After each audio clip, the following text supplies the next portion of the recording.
السلام علیکم، میں ہوں اویس اور آپ دیکھ رہے ہیں اے پی ٹویٹس۔ ہے انسان تو انسان کب بنے گا؟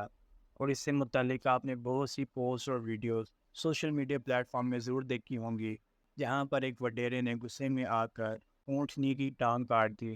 آخر اس بے زبان جانور کا قصور ہی کیا تھا؟ یہی اس کے کھیتوں میں سے کچھ فصلیں کھا رہی تھیں، اور سندھ پولیس نے اس وڈیرے کے خلاف مقدمہ درج کرنے کے بجائے نامعلوم افراد کے خلاف مقدمہ درج کر دیا۔ آخر ہم کس طرح کے انسان ہیں، کس طرح کے مسلمان ہیں؟ اسی سے متعلق اللہ تعالیٰ نے قرآن پاک میں سورۃ ہود میں قوم سمود کا واقعہ ذکر کیا ہے۔ حضرت نوح علیہ السلام کی نسلوں میں سے اللہ تعالیٰ نے ہود علیہ السلام کی قوم کو پیدا کیا۔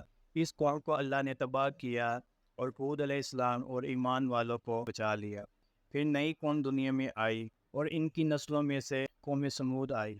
قوم سمود ایک طاقتور قوم تھی، پر یہ بھی بت پرستی اور شرک میں لگ گئی، تو اللہ تعالیٰ نے ان کی طرف ان کے بھائی حضرت صالح علیہ السلام کو بھیجا۔ حضرت صالح علیہ السلام اپنی قوم کو توحید کی دعوت دیتے رہے اور انہیں کہتے رہے کہ اے میری قوم کے لوگو، اللہ کی بندگی کرو، تمہارا کوئی معبود اس کے سوائے نہیں ہے۔ مگر ان کی قوم نے ان کی ایک نہ مانی اور ان سے کہتی کہ اگر آپ اللہ کے نبی ہیں تو کوئی معجزہ دکھائیں۔ اللہ نے معجزے کے طور پر قوم سمود کی آنکھوں کے سامنے سے پہاڑ سے ایک اونٹنی کو نکالا۔ قرآن میں آتا ہے، حضرت صالح علیہ السلام نے اپنی قوم کو کہا کہ اے میری قوم، یہ اللہ کی بھیجی ہوئی اونٹنی ہے جو تمہارے لیے ایک معجزہ ہے۔ اب تم اسے اللہ کی زمین میں کھاتی ہوئی چھوڑ دو اور اسے کسی طرح کی اذیت نہ پہنچانا، ورنہ فوری عذاب تمہیں پکڑ لے گا۔ اب یہ اونٹنی ان پر بطور آزمائش مسلط کر دی گئی۔ یہ اونٹنی جس کنویں سے پانی پیتی، اس کنویں کا سارا پانی ختم ہو جاتا، اور جس دن یہ اونٹنی ان کی فصلوں میں سے کھاتی تو اس دن ان سب کے جانور بھوکے رہتے۔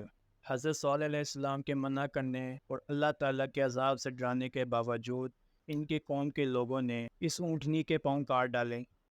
اس پر حضرت صالح علیہ السلام نے ان سے اللہ کے عذاب آنے سے پہلے اپنے گھروں میں 3 دن رہنے کی مہلت دی تھی۔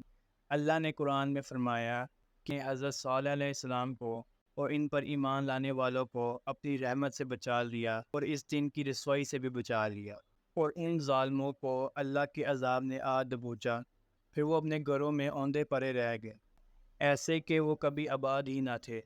اور کہا کہ قوم سمود نے اپنے رب سے کفر کیا۔ دوستو، ہم اس نبی کی امت میں سے ہیں جنہوں نے نہ صرف انسانوں سے بلکہ جانوروں سے بھی پیار اور محبت کرنے کا حکم دیا ہے۔ دوستو، اگر دیکھا جائے تو قوم عاد کو اور قوم سمود کو اللہ نے اس سے تباہ کیا کیونکہ انہوں نے تکبر کیا اور اپنے رب کے حکم کی نافرمانی کی۔ کیا ہم ایسی غلطی تو نہیں کر رہے؟ اگر کر رہے ہیں تو ہمیں چاہیے کہ ہم اپنے رب سے اپنے گناہوں کی توبہ کریں۔ آپ کی اس کے بارے میں کیا رائے ہے؟